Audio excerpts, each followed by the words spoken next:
My wife of 8 years cheated with her ex while I was in a business trip. So I kicked her from my house and divorced her, then watched the karma burn her world. My story of survival. Since I have started posting here, I figured it was time to tell my story to any who would listen. I hope it helps some of you currently going through the hell that is D-Day +1 to D-Day +3 years. In 2014, we had been together for a little over 8 years, married for 6. After supporting her through college to become a teacher, she went through a horrible first year, as teachers often do. I remember her saying she never wanted to teach again. I tried to convince her not to give up after spending 6 years of school. She changed her major twice, over one bad year. It turned into a gigantic fight, and finally after years of supporting her, I lost my cool. Fine, give up on it then, but you have to work. We can't make it on one income. After a few months, she found a job paying well below what she made as a teacher. I thought this was behind us, and that we were getting by just fine. Then my dad passed away. My dad and I had a strange relationship. My parents divorced when I was 12, and he was never really around, and when he was at the bar. Once he was diagnosed with heart failure, my dad began to try to reconnect with his family in his own strange way. But sadly, he had a time clock on his life at that point. My dad was taken off of life support and was given hours. He hung on for 10 days. It was absolute misery. I was a complete wreck. When he passed, we began to learn the hard way just how bad he was with finances. He left his kids a pile of debt to deal with. Naturally, you can assume I wasn't the most pleasant person to be around. I was struggling with the crap sandwich my dad left, and while I was angry at him, I was still grieving my father. If any of you have lost a loved one, you know how hard it can be. You are fine one moment, then out of nowhere, you are a sack of tears. Fast forward a few years to the winter of 2017. A mutual friend and chair of our local NerdCon puts on a Facebook. He's getting a divorce because his wife cheated on him. My ex happened to be in the neighborhood and stopped by to talk to him. Her story. I'm convinced this is when the cheating started. I found it a little strange she stayed there for 5 hours, but I'm a trusting person and believed her account of them just talking. The months go by into the spring, and she is talking to him more and more. I'm getting a bit bothered by it, and I expressed that her talking to him, it started to make me uncomfortable. This gets downplayed as me being paranoid. I had a right to be. She went behind my back to have a talk with an ex before we got married. She needed closure, she said. Meh. The last weekend of April, 2018. I'm going on a business trip to Vancouver, British Columbia, she tells me. Since she is home alone, she hated being by herself, often would have her mother come over and stay if I was away on weekends. Red flag? She is going to go out on a totally platonic date with this guy. I am not happy about it, knowing this guy is vulnerable, and it's just not a good idea. She goes anyway. At the time, we had geolocate on our phones in an effort to curb text messaging while driving. So if either one was concerned, they could check the GPS tracker and see that we were on our way home. Her idea. Red flag. Out of paranoia, I checked to see if she is home, and she says yes. I checked the tracker and noticed she is still out with him. I tell her I know she is still out, and to please go home as it is late. She gets pissed and doesn't talk to me the rest of the night. I try to work through the next day. She says she is again going over to his house. I am pissed at this point and implore her not to go over there. That this guy is vulnerable, and I am worried he is going to make a pass at her. She blows me off and shuts off her GPS tracker. Sunday rolls around and I am on a flight home, and she is suddenly all cutesy and crap. My alarm bells are going off like crazy in my head. Something is wrong. I get home late, had to bum a ride. She was supposed to pick me up, and I find her on the couch asleep. A week of weirdness goes by, and I am being gaslighted into feeling like I was being overly possessive and paranoid. I find out that weekend that she only kissed him after a long, hard-filled conversation, and that she is feeling like our marriage isn't worth saving. I spend 2 days trying everything I can to fix things. Pick me dance. She made up her mind. She decides to take the dog for a walk, and out of a moment of ultimate paranoia, I log into her tablet and open her email. That's where I found the undying professional of love to this guy, and how she wants to leave me. I am absolutely crushed. The room starts spinning, and I completely lose it. I can't breathe. I call her and tell her that I know. She rushes home, and I ask her flat out, "Do you want to be with him?" I think I do. It is at this point I fly into an absolute rage. I tell her I can't be near her right now and need to leave. I go get a hotel room for the night. It is at this point she leaves and goes to his place to spend the night. Knowing she left the dog, I check out and go home to take care of our pup. Even though it was completely over, I lay out all our wedding photos, all the pictures of us from the last 11 years, all of it on the kitchen table. She comes home and I make her sit and look at the pictures. Don't give up on this. Don't give up on us. Please do not throw away 11 years for someone you hardly know. What she said in response to something that took me years to get over. You are effed up. The other man has his crap together. I need time to decide. And she leaves. I sit there, crushed, knowing it is all over. I notice she left her tablet on the counter. Logged in. Temptation got the better of me and I opened her messaging app. I am waiting for you in bed. To him. I knew at that point it was over. I flew into a rage, smashed the wedding photo on the wall, called her and told her to come get her crap. It will be ready for her when she comes by to pick it up. My brother, bless him. I owe him my life. Helps me stack up all her crap on the front porch to pick up. Now, I know I could have handled crap better. Hindsight is 20/20. But the woman that I adored made sacrifices for, did everything I could do to keep her happy. I just shacked up with another man. She immediately moves in with him. Changes her cell phone plan from mine to his. The same day. And this jackass goes to the convention that I was part of.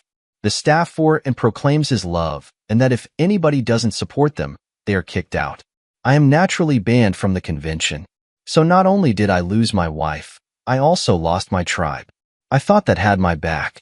The convention goes off 4 weeks later. She is fully moved in with him at that point and plasters pictures all over Facebook hanging all over him. Meanwhile, while she is off on trips and flaunting her new relationship, I am pulling favors from family and one little friends I have left to move things out of our house and get out before the lease ends.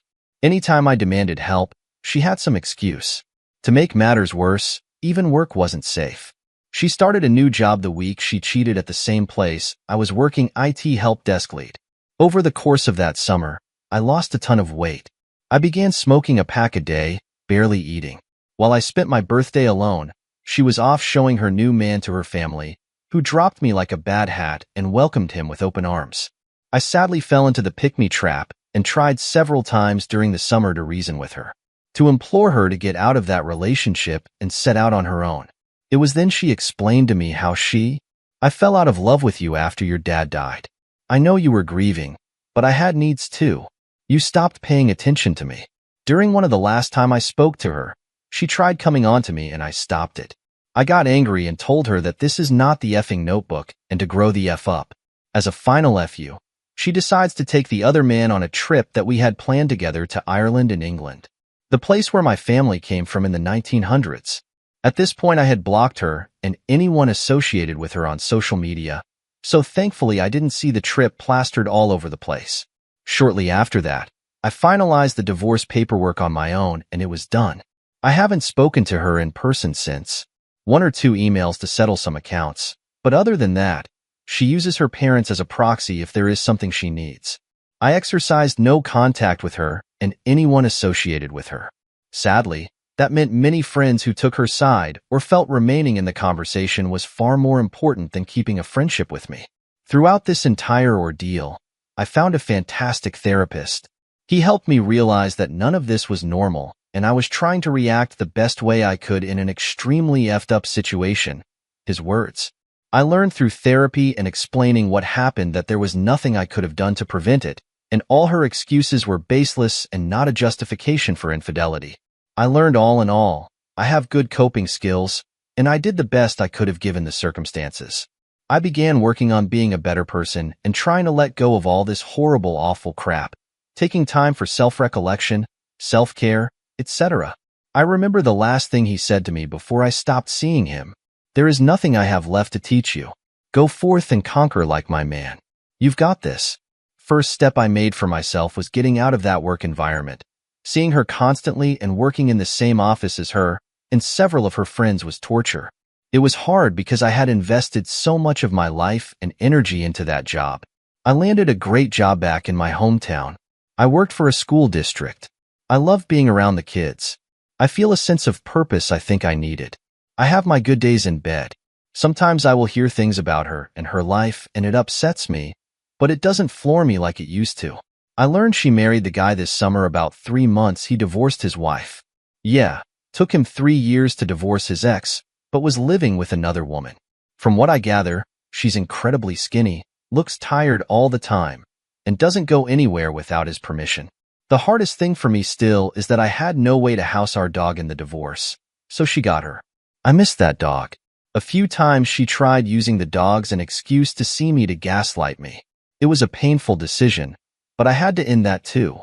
Thankfully, that year of hell known as 2018 had a silver lining. I got a puppy. She is 2 now, and is the best dog I have ever had. Currently sleeping on my foot as I type this. The other is that we never had kids. I know it's a mercy. She never wanted to have kids because it would ruin her body. But my biggest dream was to be a father. I am still single, and probably will be for a while. Thanks, COVID. You dick. I am pushing 40 now and I am doubting that will ever be a reality for me, but the future isn't written, so I can hope. Since leaving the rubble of the life we built together, I got to reconnect with my family. My relationship with them has never been stronger. My mom commented that she got her son back. I began saving for the first time in my life. Since I am no longer working for another person to spend my money, I have very fulfilling hobbies that I would have had to make a federal case for before. I finally learned to love myself again, and so many years of feeling like I was the reason our marriage fell apart. I know my truth. I was a good husband, flawed sure, but supportive, kind, and not the monster she made me out to be. D-Day plus 3 years is coming up this April. I can't believe how far I have come since then. I still have bad days. It still hurts sometimes, but that's grief. Grief never goes away. You don't get over it. You simply learn to manage it. If you have made it this far, thank you for reading my story. Update. 3 years is a long time, but karma finally came, it seems. Full disclaimer, I am not one to subscribe to the karma thing. I have seen far too many people get away with awful things, but seemingly no consequences. It gave up on waiting for it to happen to my ex because it wasn't helping me get to a better place mentally or emotionally. Then I spotted her in a crowd at a brew fest. I almost did not recognize her. She looks awful. Whatever is going on with that sack of turd she left me for and married must be taking its toll. She is real thin.